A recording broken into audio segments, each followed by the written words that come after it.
Is it worth paying more for a tire gauge? Here we've got two $30 Jaco gauges from Amazon, the 100 PSI and 200 PSI models, and the Longacre Pro 25 PSI gauge, which is $140. Let's see how they compare.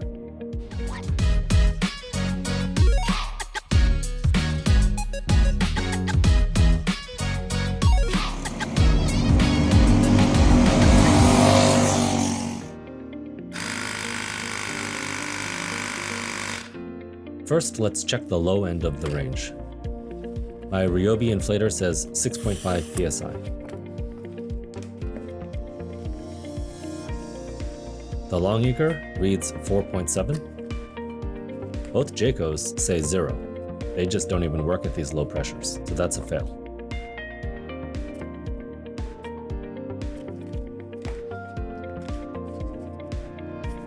Let's try a bit higher to see when they register.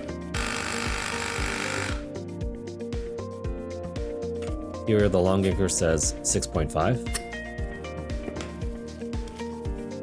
And now the Jaco 100 says 6.4, which is really close.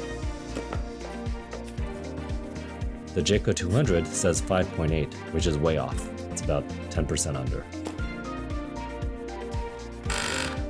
Next, we'll check around 10 PSI, which is a pretty common pressure for kart tires.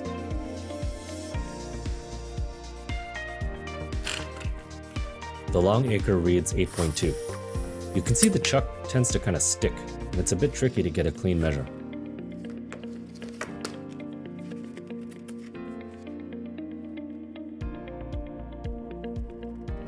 The Jaco 100 matches it perfectly at 8.2, while the Jaco 200 again is more than 10% off. Now, each time you check the pressure, you're losing a little bit of air, basically whatever air that needs to travel down the hose. So I measured it again with a Longacre, and based on the difference, it tells me I'm losing about 0.1 PSI with each check. Finally, let's go with a higher tire pressure around 20. Here we see a similar pattern with the Longacre and Jaco 100 being pretty close, and the Jaco 200 reading almost a full PSI too low.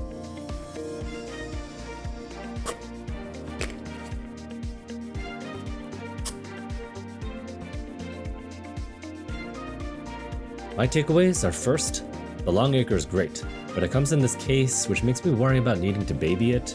The Jaco 100 reads within 0.1 PSI at a fifth of the price, and for me, that's good enough. The Ryobi inflator is usually about 2 PSI too high, and the Jaco 200 is about 1 PSI too low, so they're both too unreliable, at least within this pressure range. You could buy the high-end gauges, which measure and track both your tire pressures and the tire temperatures, but those run closer to $300. Overall, I'm pretty happy with the $30 Jaco 100. That would be my recommendation for the average club racer. Don't forget to like this video, thank you, and happy racing!